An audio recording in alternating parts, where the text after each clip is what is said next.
1장 39절에서 56절까지 말씀입니다. 제가 가진 신약 성경 87명, 88면입니다.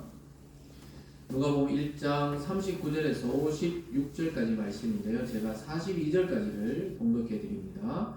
이때 마리아가 일어나 빨리 산골로 가서 유대 한 동네에 이르러 사가랴의 집에 들어가 엘리사벳에게 문안하니 엘리사벳이 마리아가 문안함을 들으매 아이가 복중에서 뛰 노는지라. 엘리사벳이 성령의 충만함을 받아 큰 소리로 불러 이르되 여자 중에 네가 복이 있으며 내 태중의 아이도 복이 있도다. 아멘. 기도하겠습니다. 사랑의 하나님 아버지 감사드립니다. 지난 한 주간도 하나님의 은혜 속에 우리를 돌보시다가 오늘 주님께서 복 주시기로 약속하신 이 거룩한 주일에 함께 모여 예배드리고 말씀을 듣습니다. 하나님 이 시간 선포되는 모든 말씀이 우리 성도님들 각자에게 하시는 하나님의 음성으로 들려질 수 있도록 성령께서 역사하여 주시옵소서. 하나님 올 한 해도 많은 기도를 들어주셨지만 아직까지 응답되지 않은 기도들이 남은 10여일 동안에 다 응답되게 하시고 말씀을 통해 하나님의 응답을 받는 시간 될 수 있도록 축복하여 주시옵소서.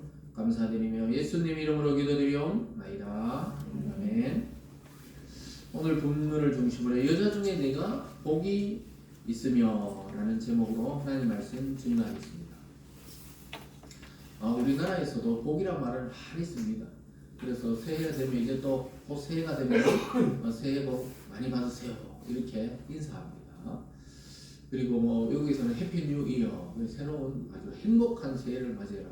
뭐 세계 어디 가도 새해가 오면서 완전 내년에는 엉망진창인 새해 되고 이렇게 인사하는 데는 없는 것 같아요. 다들 축복을 빌고 또 축복을 하고 또 복을 이야기 많이 합니다.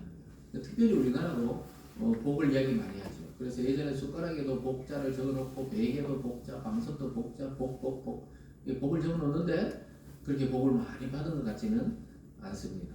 근데 진짜 어떤 게 진짜 복인지 우리가 어떨 때 인생을 살면서 한번 질문해 볼 필요가 있어요. 진짜 복이란 말을 쓸 수도 있고 행복이다 이렇게 말할 수도 있는데요.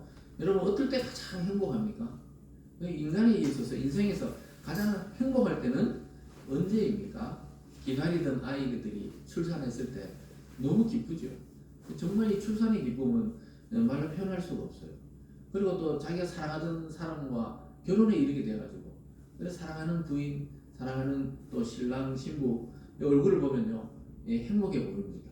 물론 그 막 결혼을 준비하는 과정에서는 의견 차이도 있고 막 서로 막 결혼 준비가 이렇게 힘들구나 대부분 다 그렇게 이야기하거든요. 근데 결혼을 꼬리하고 이제 하루 이틀 살아가다 보면 참 행복이 멀리 있는 것이 아니구나. 또 그리고 아이를 키우다 보면 아이들이 막 학교 갔다 와서 막 상을 받아오거나 막 오늘 뭐 성적이 좋다고 막 애들이 자랑하면은 이놈아 이 겸손해야지 하면서도 속으로는 기분이 좋잖아요. 이 부모 마음이 이제 그렇습니다. 그리고 직장에 가 있는 사람들은 직장에 다 취업이 되면 또 기분이 좋죠. 들어가서 살아보면 또 막 고달픈 게 있지만은 일단 합격 이렇게 해놓으면은 기분이 좋습니다. 그리고 또 직장 다니다 승진 이렇게 하면도 좋고 사업하는 분들은 사업이 뭐 말 그대로 하나님 복을 줘가지고 30배, 60배, 100배의 복을 누리게 되었을 때 사람들은 기분이 굉장히 좋다 이렇게 말을 하기도 합니다. 그런데 여러분 지금 생각해보니까 이제 그런 기쁜 시간이 있었지만 그 당시 지나고 나면은 또 그렇게 기뻤나 싶은 게 이렇게 사람의 생각은 또 잊어버립니다. 순식간에 지나가 버린 것을 보게 됩니다. 그래서 그런 감정들은 오래가지 않습니다. 왜냐하면 그것이 성경이 말하는 진정한 복이 아니기 때문입니다. 복은 복인데 복에 부스러기들이에요. 부스러기. 돈을 많이 벌고 사업이 발전하고 취직하고 학교 합격하고 또 결혼하고 또 아이를 놓고 이런 것들이 전부 좋은 이 복이지만 실제로는 근원적인 복의 부스러기다. 여러분 빵을 드실 때 가루가 많이 떨어지는 거 있잖아요. 그 부스러기라는 거예요. 그 경상도 사투리는 뭐 부시래기라고 해요. 하여튼 이 보면 많이 떨어지잖아요. 어떤 거는. 그래서 꼭 이렇게 먹다 보면 우두둑 떨어지는데 그게 바로 복의 부스러기 할 때 부스러기입니다. 그 성경이 말씀하는 복은 뭔지 오늘 정확하게 마리아가 받은 복을 통해 오늘 말씀해주고 있습니다. 그래서 우리나라 사람들이 말하는 이 동양적인 복이 아니에요. 뭐 오복이다, 뭐 이 치아가 튼튼한 것도 오복 중에 하나다, 뭐 이런데 복은 복이지만은 그 모든 것이 복의 부스러기에 불과하다. 예수님 말씀으로 표현하자면 먼저 그 나라와 그를 구하라. 그리하면 이 모든 것을 어떻게 해요? 이 모든 것을 더해 주시리라. 보너스. 그러니까 부스러기에 부스러기. 그러니까 그 나라와 그를 구하는 게 진짜 복이고 나머지는 뭐라고요? 기도 안 해도 하나님이 보태주는 게 세상의 돈이고 부귀고 영하고 명예고 권력이고 이런 거지. 근데 세상 사람들은 그게 복인 줄 알고 막 그걸 향해서 추구해서 달려갑니다. 그러다가 그걸 쟁취하고 나면은 허무감이 밀려오면서 그 복을 감당하지 못해가지고 타락하는 경우가 많이 있습니다. 오히려 유명하지 않았으면 괜찮은데 너무 유명해져가지고 불편함을 겪고 자기 과거가 다 들춰나고 또 뭐 어떻게 되고 요즘에 뭐 계속 연예계에서도 뭐 과거의 어떤 행적이나 이런 것 때문에 갑자기 연예계를 은퇴하기도 하고 방송을 중단하기도 하고 자기가 그렇게까지 유명한 사람이 될 줄은 잘 몰랐겠죠. 어쨌든 여러분들이 구해야 되는 복은 뭐라고요? 먼저 그 나라와 그 의, 그러니까 하나님의 나라를 추구하고 그 방향을 향해 나아가는 것이 진짜 복인 줄 믿으시기 바랍니다. 그렇게 되면 어떻게 해요? 세상에 부귀영화 다 줍니다. 여러분, 아브라함이 가난한 사람 아니에요. 야곱이 가난한 사람 아닙니다. 네? 이삭이 가난한 사람이 아니에요. 하나님이 어떻게 해요? 하나님 말씀대로 살았더니 한 해에 100배의 축복을 받은 사람이 누굽니까? 이삭이에요. 이삭은 성격이 너무 온순해가지고 이리 옮기라 하면 이리 옮기고 또 그 사람들이 막 우물을 막 메꿔보고 이러면은 다른 데 가서 또 우물을 파면 또 물이 나오고 이렇게 옮겨 다녔는데도 어떻게 해요? 그 해 농사를 지은 것이 100배나 되었더라. 우리가 꼭 숫자적인 것도 있지만 100배라면 완전하는 거예요. 하나님만이 주실 수 있는 이 세상의 복을 받았다. 이렇게 말합니다. 여러분, 요셉이 고난당할 때는 감옥까지 갔지만 그 사람은 가난한 사람이 아니에요. 나중에 애굽의 총리가 돼가지고 애굽을 다스립니다. 이 다니엘이 포로로 끌려갔지만 그 가난한 사람이 아니에요. 왜냐? 왕이 4번, 3번 바뀔 때까지, 왕조가 바뀔 때까지 그는 총리로 계속 유능한 정치인으로 계속 하나님의 복을 받아들입니다. 그가 추구했던 게 총리 자리가 아니잖아요. 하나님께 맨날 3번 기도하고 사자굴에 던져놓든지 불에 던져놓든지 자기는 하나님 믿겠다.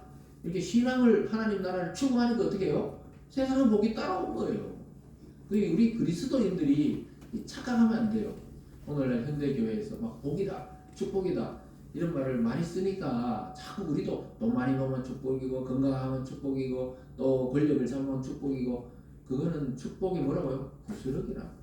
근본적인 것은 하나님을 추구하면 그런 걸 하나님이 정치인 될 사람은 정치로 키우고 경제인 될 사람은 경제로 알아서 또 키우고 이렇게 하는 줄 믿으시길 바랍니다. 그리고 예수님 뭐라 그랬어요? 오히려 가난한 게 복이 있다 이렇게 말했다니까요. 예수님이 부자로 산 적이 없어요. 예수님의 제자들이나 또 예수님을 따르는 사개오나 이런 사람은 부자가 있었지만 예수님 부자가 안 살았어요. 그러면서 오히려 막 세상의 권력과는 완전히 반대되는 이야기. 가난한 자는 복이 있나니 천국이 저희 것이다. 오히려 이렇게 말했어요. 왜냐하면 가난하면 심령이 가난하면 가난할수록 어떻게 해요? 하나님께 더 매달리게 되니까 오히려 그게 복이 된다. 이렇게 말했습니다. 그래서 성경에서 말씀하는 복은 하나님을 만나는 게 복인 줄 믿으시기 바랍니다. 그리고 그분의 말씀을 내 것으로 삼는 자는 복이 있다. 이렇게 말했어요. 오직 하면 하나님 말씀을 받은 자는 신이다. 성경이 이렇게 말했어요. 하나님 말씀을 딱 받은 자는 이 신과 같다는 거예요. 왜냐? 하나님의 자녀가 되니까. 이 굉장한 말씀이 오늘 막 선포되고 있습니다.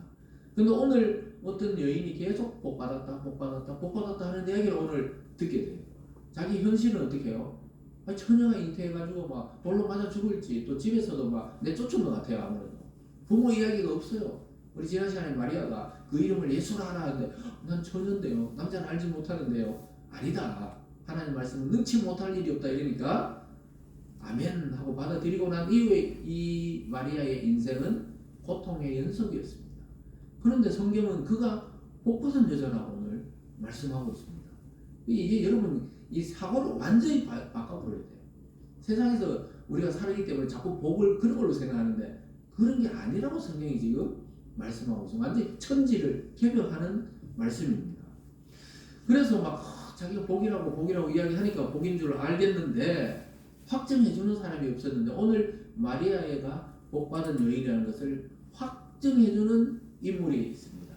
그게 세례 요한의 어머니 6개월 먼저 하나님의 능력으로 천사에 의해서 지시를 받고 잉태했던 엘리사벳이라는 여인이 마리아 보고 주님의 어머니라고 그러고 복받은 여인이라고 이미 잉태했을 때 그걸 간증하는 모습이 오늘 주된 내용입니다.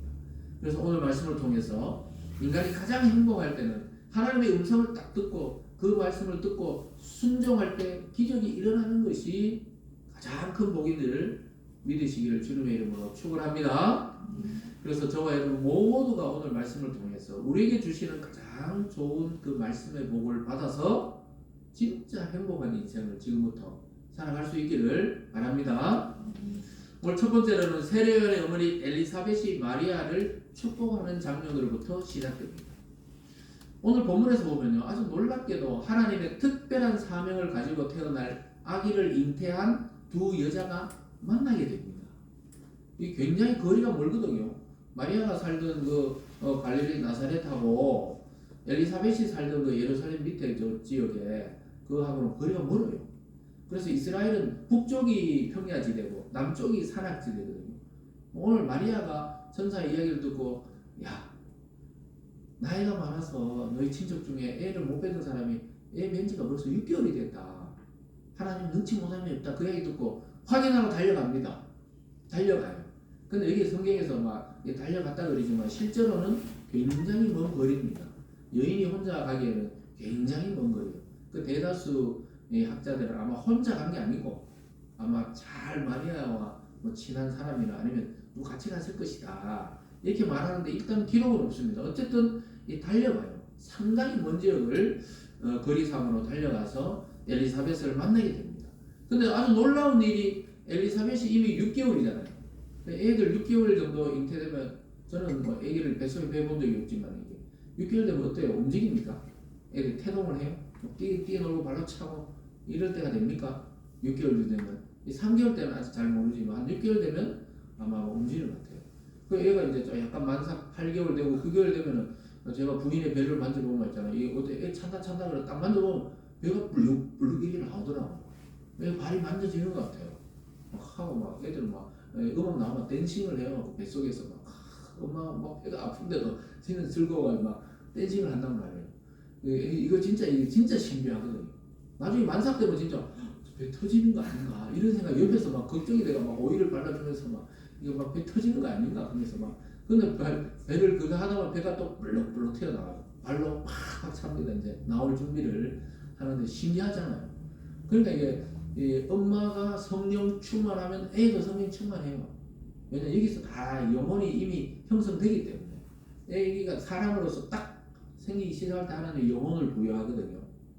무슨 말이냐? 영혼이 떠돌다 오는 게 아니고 이게 사람이 생기면서 영혼도 어느 시점인지 모르지만 같이 탁 생기기 때문에 그리고 오늘 세례요한이 뱃속에서부터 막 뛰고 막 난리예요. 왜냐하면 자기가 모실 주님의 엄마가 딱 들어오니까 왜냐면 마리아 뱃속에 이제 잉태되었는데 자기는 막 움직일 수 있잖아. 뱃속에서 막 찬양을 하면서 막 이렇게 뛰노니다. 엄마가 와 이러노 오늘따라 이럽니다. 보세요. 41절과 42절이 그 말입니다. 엘리사벳이 마리아가 무난함을 들으며 아이가 복중에서 뛰노는지라 엘리사벳이 성령의 충만함을 받아 큰 소리로 불러 이르되 여자 중에 내가 복이 있으며 내 태중의 아이도 복이 있도다.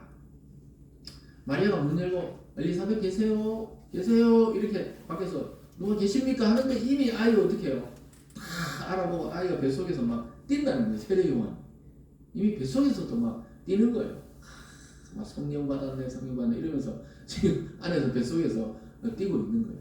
그래서 뭐 그럴 때 보면 불안해요. 이게 왜냐 이 배가죽이 얇은데 튀어나올 것 같거든요. 이게. 근데 참 여성의 이 배가 참 질깁니다. 네? 안 튀어나와요. 애를 놓고 나면 이게 막 다시 들어가는데 오래 걸리더라고요. 너무 이게 몇 배 늘어난다 그러죠. 하여튼 뭐 수십 배 늘어나는 것 같아요. 배가.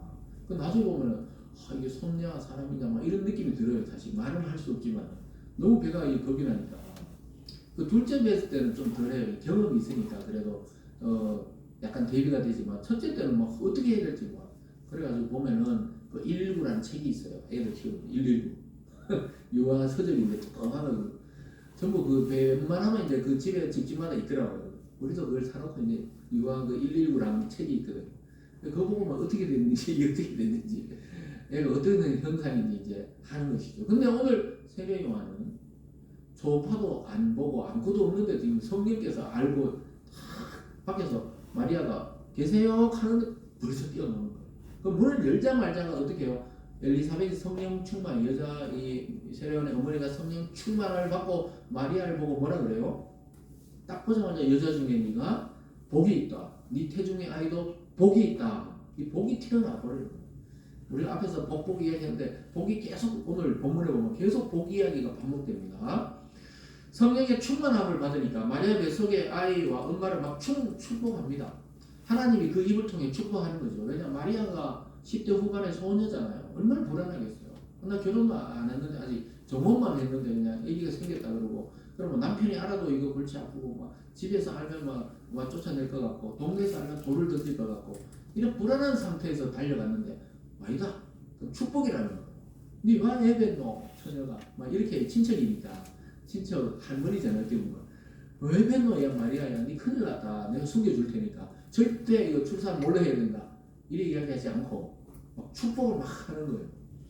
그러면서 이 잉태 과정을 다 들었어요. 그 마리아가 엘리사벳의 간증을 들은 거예요. 나도 알다시피 친척 아재 사가랴가 애 못 놓잖아 이제 할배고 나는 할배 됐고 근데 어느 날 가브리엘이 오더니 이야기하더라. 애를 놓을 테니까 이름을 요한이라고 하라. 그러니까 마리아가 내 인생 왔는 천사하고 또 거의 비슷한 이야기 하네요. 저는 아이를 예수가 하라 하던데 이렇게 이야기 통하는 거예요. 나중에 와 석 달이나 여기 있다가 거의 입덕 끝날 때까지 여기 이제 있다 가는 거예요. 마찬가지죠. 3개월 그 머물다 가는 데서 얼마나 이 신앙적인 교제가 있었겠습니까? 그래서 막 그런 이야기를 들으면서 하나님이 사람의 입을 통해 하나님의 축복을 확증받는 거예요. 여러분들도 하나님이 직접 나타나면 좋지만 하나님이 한계가 있다 이런 죄송한 말이지만 하나님이 육체가 없잖아요. 성경에 뭐 하나님은 영이시니 예배하는 자가 신령과 진정으로 제가 예배 시작할 때 말씀하는 것처럼 그 영이신 하나님이 이 육체가 없기 때문에 사람을 통해 이야기해 주는 거예요. 그 지금은 오늘날은 설교자를 통해 이 성령의 감동을 받아서 여러분들에게 또 전하면서 같이 말씀으로 복을 누리는 겁니다. 그래서 서로 막 이야기를 하는 중이에요. 그러면서 막 마리아에게 또 이야기해줘요. 너가 이미 들어올 때 애는 뱃속에서 내 애 말이야 내 애. 헷갈리면 안 돼요 지금. 세례요한의 엄마니까 세례요한 아직 그 뱃속에 있는 아이가 막 기뻐서 뛰놀더라. 이걸 간증을 해줍니다. 43절입니다. 내 주의 어머니가 내게 나오니 그건 내 주의 어머니라 그러잖아요. 자기보다 훨씬 나이 어린 마리아 보고 주님의 어머니가 내게 나오니 어찌된 일인가 보라 내 문안하는 소리가 내 귀에 들릴 때 아이가 내 복중에서 기쁨으로 뛰놀았도다. 이미 문안할 때 똑똑 엘리사벳 되십니까 할 때 복중의 아이가 막 기쁨으로 뛰어놀았다. 우리 둘째 그 태명이 기쁨이었거든요. 원래 긴 기쁨으로 질러 하다가 그냥 내가 슬플 때도 기쁨이 가면 이상하지 않나 뭐 여러 가지 이제 그래서 기쁨이 이렇게 이야기했듯이 지금 기뻐가지고 막 속에서 뛰놀더라 이렇게 얘기를 합니다. 이거 아마 뱃속에 아이를 가져보신 참 남자들은 그러니까 영원히 못 느끼는 게 참 출산이에요. 애를 한 번 배봤어야 되는데 간증을 할 수가 없어. 배본 적이 없기 때문에. 여성들이 이거는 잘 알 거예요. 아마. 애가 막 춤을 추는 거예요. 막 뛰노는 거예요.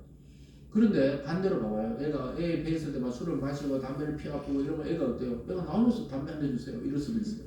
그러니까 이 태교라는 게 우리가 현대 과학에서 자꾸 발견되잖아요. 이미 성경에서는 이야기하잖아요. 엄마가 엘리사벳이 성령 충만하니까 애도 막 속에서 성령 충만해가 내가 증거할 주님이 오셨다. 메시아가 오셨구나 하면서 애기인데도 춤을 추면서 기뻐하더라는 것이죠. 그러니까 우리가 아이들이 어릴 때 교회에서 자라는 게 이게 아무것도 안 듣고 장난치고 졸고 뭐 이런 것 같아도 굉장히 중요합니다. 남을 시루에 물 줄 때 보면 제가 어릴 때 보면 어머니가 맨날 콩나물 씹으려고 그 밑에 이렇게 물 주면 이게 콩이 어떻게 자라는데 나중에 보면 콩이 이게 싹 쌀이 나가지고 콩나물이 되잖아요. 물이 다 빠져나가는 것 같은데 바로 그런 거예요. 우리가 말씀을 자꾸 들으면 뭔 소용이 있나 이러는데 여러분 말씀이 여러분 영혼 속에 새겨져요. 한 번 들을 때마다. 그래서 한 번은 교회 왔다가도 하나님 나중에 몇십 년 뒤에 다시 부르기도 합니다.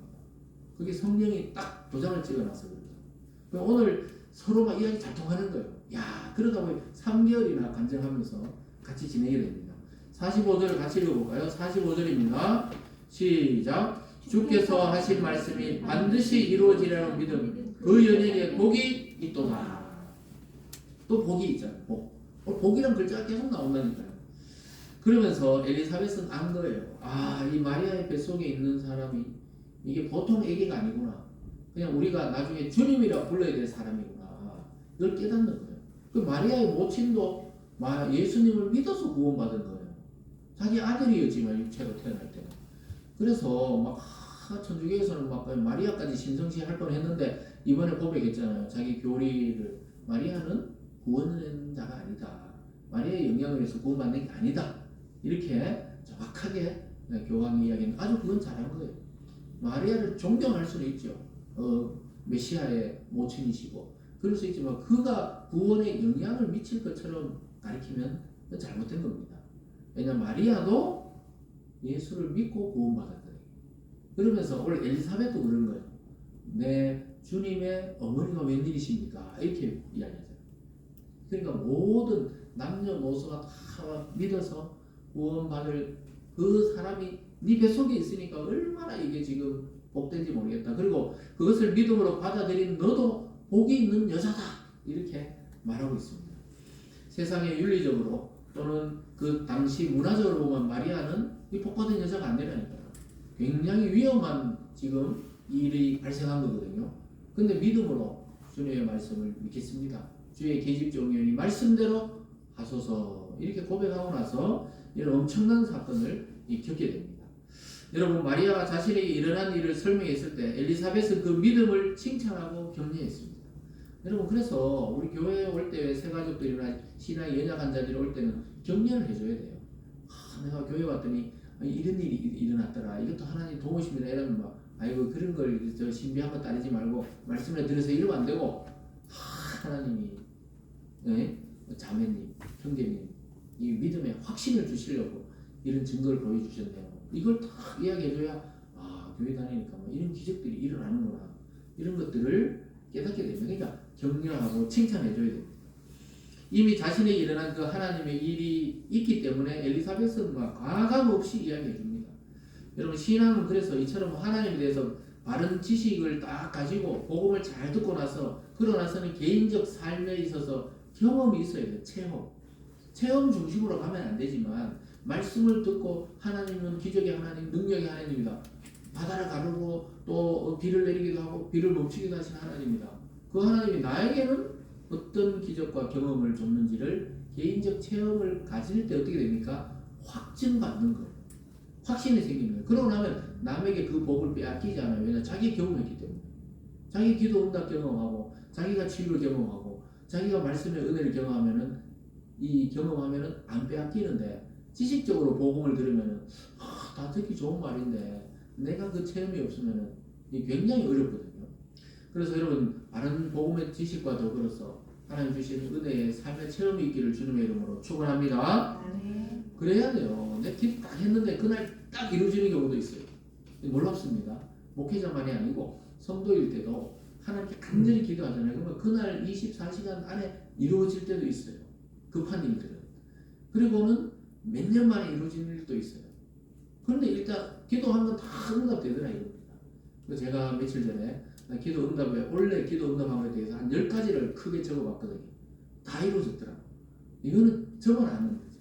하나님과 적어놔는 건데, 야 정말 놀랍게도 원래는 매년 그랬지만 원래 그러니까 여러분도 그냥 지나가 버리면 안 돼요. 그러면 또 2025년이나 뭐 작년에 2024년이나 내년에 2026년에 똑같아 이래 생각하거든요. 그게 아니에요. 원래 이루어진 거를 여러분들이 한번 큐티 책이나 이런데 볼펜을 한번 적어보세요. 반드시 이루어진 게 있습니다. 저도 막 10대 큰 사건을 10개 적어봤는데 10개나 있더라고요. 다 다 응답됐어요. 응답 안 된 거는 하나도 응답 안 됐고 된 거는 또 다 됐어요. 그러니까 여러분들도 한번 적어서 기록해 보시면은 야 하나님이 정말 함께 하셨다는 것을 느낄 것입니다. 그래서 여러분 하나님 말씀을 듣고 믿고 순종해서 하나님의 주시는 기적의 주인공들 되시길 주님의 이름으로 축복합니다. 아멘. 오늘 마지막 두 번째로 보면요, 마리아가 그 말을 듣고 하나님을 찬양합니다. 엘리사벳의 그 간증을 듣고 엘리사벳을 찬양하는 게 아니고 이런 역사를 펼쳐주신 하나님을 찬양하는 노래입니다. 노래. 그래서 거기 보면 46절부터 56절까지는 마리아의 찬가 이렇게 되어 있죠. 보통 성경에 보면 그죠? 마리아의 찬가, 하나님을 찬양한 노래다 이 말입니다. 그 위에 소제목으로 되어 있죠. 보통 글씨가 마리아의 찬양, 마리아의 찬가 이렇게 되어 있죠. 그 마리아가 막 찬송하는 거예요. 엘리사벳의 그 축복을 전해드리면서 자기 입으로도 막 성령이, 마리아도 지금 성령 충만하거든요. 그러니까 여기까지 달려왔는데 막 찬양을 해요. 자기 혼자 경험이 아니고 같은 경험을 공유하면서 같이 성령 충만하면서 막 찬양이 튀어나오는 거예요. 마리아는 굉장히 가난한 집이었던 것 같아요. 그러니까 이 비천하다, 자기가 비천하다 표현. 이 비천한 여자가 영원한 복을 받았다. 이렇게 노래를 지금 46절부터 이어지는 거거든요. 그래서 자기의 비천한 몸을 통해서 온 인류를 구원할 하나님의 아들이 태어나니까 어마어마한 복을 받았다고 이제 깨닫고는 막 찬양하는 거예요. 46절부터 48절까지 먼저 보면 이렇습니다. 마리아가 이르되 내 영혼이 주를 찬양하며 내 마음이 하나님 내 구주를 기뻐하였으면 그의 여종의 비천함을 돌보셨습니다. 보라 이제 후로는 만세 나를 복이 있다 일컬으리로다. 지금 엘리사벳이 너는 복이 있는 여자다 계속 듣고 나니까 어떻게 나는 만세 영원토록 복이 있는 여자라는 저 말을 듣게 될 것이다. 이렇게 지금 고백하는 찬양을 하나님께 올립니다. 자기는 비천하다. 자기 이 여종은 비천한데 하나님이 돌보셨다. 이렇게 말합니다. 여러분 이걸 영적으로 적용해 보면요. 하나님 떠난 모든 인류는 비천에 처해 있습니다. 비참함에 처해 있는 형편이 우리 모습이었는데 어떻게 해요? 하나님 어느 날 사람을 통해 교회로 인도하고 성경을 통해 하나님을 깨닫게 하면서 우리를 아주 존귀한 자로 높여주셨다는 거예요. 그 위치가 뭡니까? 하나님의 아들을 믿음에도 우리도 하나님의 아들이라는 호칭을 얻게 된 겁니다. 그 저와 여러분은 하나님의 딸과 아들들인 줄 믿으시기 바랍니다. 이 세상에 완전히 비천한 몸에서 하늘의 신부, 하늘의 또 백성으로 우리를 성격시켜 주신 것입니다. 그래서 하나님 이처럼 우리 능력과 우리의 자격을 요구하는 게 아니에요. 우리가 세상에서 어떤 능력을 갖춰야 되고 우리가 어떤 자격을 갖춰야 하나님의 자녀로 입양하는 게 아니고 가장 비천한 자를 하나님 은혜로 여기시고 우리를 구원해서 하나님의 자녀로 입양시켰다는 것이 이게 구원의 원리입니다. 그러니까 막 지금 그걸 깨닫니까 어마어마한 거예요. 하나님의 기적이라는 것은 언제 일어납니까? 이 마리아처럼 엘리사벳처럼 100% 믿어버릴 때 내 이성으로 이해가 안 되지만 100% 믿어버릴 때 어떻게 됩니까? 이 기적이 일어나는 거예요. 그리고 매일매일 이 기적 속에 살아가는 거예요.